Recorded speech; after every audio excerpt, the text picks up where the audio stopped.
Hello বন্ধুরা, আজকে আবার একটি নতুন রেসিপি নিয়ে তোমাদের সামনে হাজির হয়ে গেছি। সেটি হলো ফুলকপি দিয়ে গোবিন্দভোগ চালের নিরামিষ মুড়ি ঘন্ট। এই সম্পূর্ণ নিরামিষ রেসিপিটি আমি কিভাবে তৈরি করেছি আজকে সেটাই তোমাদের সঙ্গে শেয়ার করব। তাহলে চলো শুরু করি। আজকের এই নিরামিষ রেসিপিটি আমি কিভাবে তৈরি করলাম সেটাই তোমাদের সঙ্গে শেয়ার করি।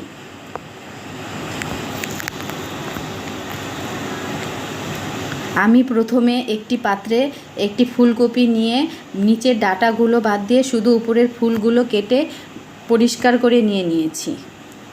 আরেকটি পাত্রে গোবিন্দভোগ চাল নিয়ে জল দিয়ে ভালো করে ধুয়ে জলটাকে সেকে জল ঝরিয়ে নিয়েছি। তারপর নিয়েছি আলু ছোট ছোট করে কেটে নিয়েছি, আদা আর কাঁচা লঙ্কা বেটে নেওয়ার জন্য নিয়েছি, গোটা গরম মশলা, গোটা জিরে আর তেজপাতা ফোড়নের জন্য। তাহলে চলো এবার রান্না শুরু করি। আমি একটি কড়াইয়ে গরম জল ফুটতে দিয়েছিলাম। সেই ফুটন্ত জলের মধ্যেই আমি ফুলকপিগুলো দিয়ে দেব। ফুলকপিগুলো ধুয়ে নেব।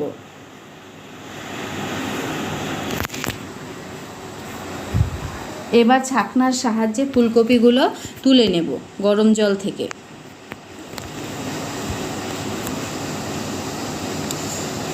ফুলকপিগুলো তোলা হয়ে গেছে। এখন ওই কড়াইয়ে আমি গোটা গরম মশলা, গোটা গোলমরিচ আর গোটা জিরে একটু রোস্ট করে নেব যতক্ষণ না একটু হালকা গন্ধ বেরোয়। গন্ধ বেরিয়ে গেছে, এখন আমি নামিয়ে নেব। এবার ওই কড়াইয়েই দিয়ে দেব পরিমাণ মতো তেল। তেল গরম হয়ে গেছে, এখন ওই তেলে আমি দিয়ে দেব কেটে রাখা আলুগুলো। এবার আলুগুলো আমি একটু ভেজে নেব, যতক্ষণ না হালকা লাল লাল হয়ে যাবে ততক্ষণ পর্যন্ত আমি ভেজে নেব। লাল লাল হয়ে গেছে, এখন আমি আলুগুলো তুলে নেব।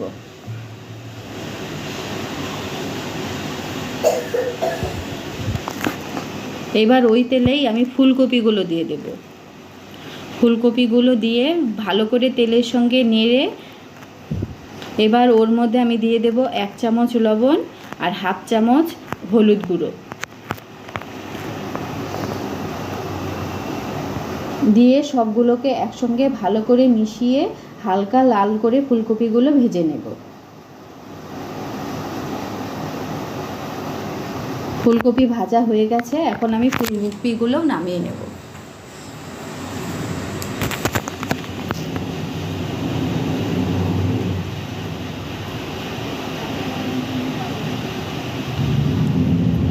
এবার ওই তেলেই আমি ফোড়নের জন্য দিয়ে দেব শুকনো লঙ্কা, তেজপাতা, গোটা জিরে আর গোটা গরম মশলা আর গোলমরিচ।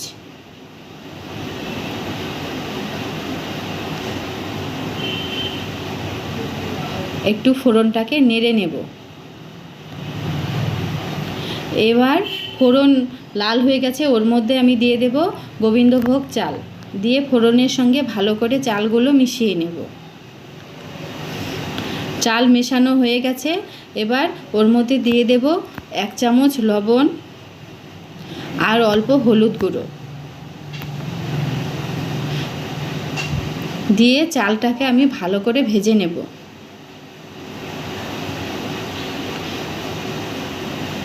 এই দেখুন চালগুলো ভাজা হয়ে গেছে, এখন ওর মধ্যে আমি দিয়ে দেব আদা আর লঙ্কা বাটা।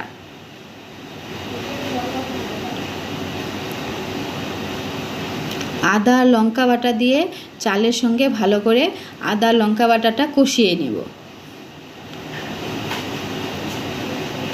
আমার কষানো হয়ে গেছে, এখন ওর মধ্যে দিয়ে দেব আমি গরম জল।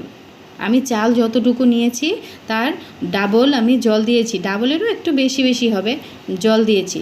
এবার সব কিছু ভালো করে একসঙ্গে মিশিয়ে আমি ঢাকনা দিয়ে 10 মিনিট রেখে দেব।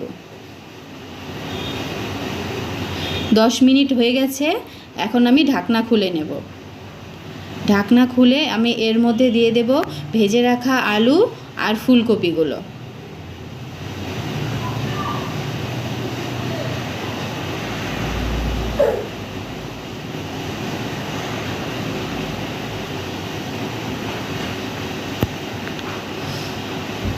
সবগুলোকে একসঙ্গে ভালো করে মিশিয়ে নেব।